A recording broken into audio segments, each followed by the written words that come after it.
Welcome to Lead the Way, a podcast for ed leaders by ed leaders in 5 minutes or less. Today I'm with a good friend and a complete rock star principal, Mr. Aaron Huff from Bosse High School in Indiana. He's also a NASSP board member. Aaron, it's so great to have you on Lead the Way today.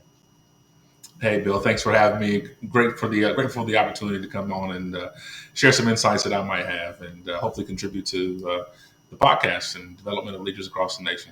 Aaron, I love the work that you're doing around equity. I know that you're doing a lot with research, with your doctoral work and some other things, and just how you promote equity in everything that you do. What are 3 or 4 ways that ed leaders right now can promote equity in their school and in their district? Great question, and thank you for the intro and thought process there. First thing is just really being intentional about these structures that you have in terms around curricular and access to high-level rigorous coursework. Some of the areas where Black and Brown children are forgotten is particularly in the AP honors curriculum that oftentimes is given to students who play school really well. And so really being really intentional about opportunities and engaging them in the process and giving them opportunities to really be a part of high level rigorous coursework that challenges them. And then more importantly, building in supports around them to make sure that they are successful.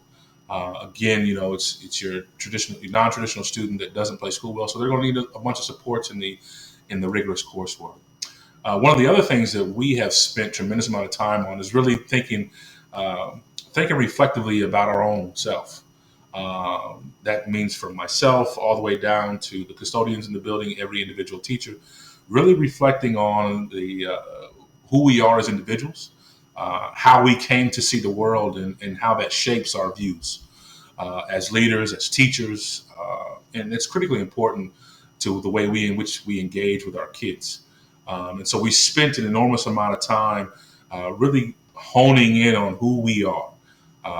Where do we get our morals, our values, our cultures, our beliefs, and then really opening up to seeing things from a different lens and having conversations about what that means and how does that impact the way we approach our kids? How does that impact the way we teach? How does that influence the systems that we create? How does that influence the way we grade? And so we spent an enormous amount of time around who we are as individuals. And then another part was we really focused on relationships. And we all know that at the heart of success for children is relationships, and specifically where student and teacher interact. I mean, that is really the crux of the matter. And so we spend a lot of time focusing on individuals getting past this transactional relationship with kids and getting to know kids on a personal level beyond just the school day, and knowing what's happening intimately with them and being able to recognize the student that comes into the classroom upset, being able to recognize that they're upset and then asking them what's going on and how can I help you? And so we've been extremely intentional about relationships, extremely intentional about access to high-level coursework and rigorous coursework and making sure that our kids get in there. And then we've really been intentional about reflecting ourselves as individuals and how we came to see and view the world. And that has just propelled our work. We've seen significant gains in our culture and climate survey among our students over the course of the last 2 years, seen a 10-point gain in that. And so we're just really happy that we've made some progress, but we know that in equity work, we're always learning each and every day. So that's kind of some of the things that we've been doing at Bosse High School that I'm grateful for. I absolutely love that. I think one of the ones that challenges the status quo is that reflecting on your own worldview, right? What's that look like?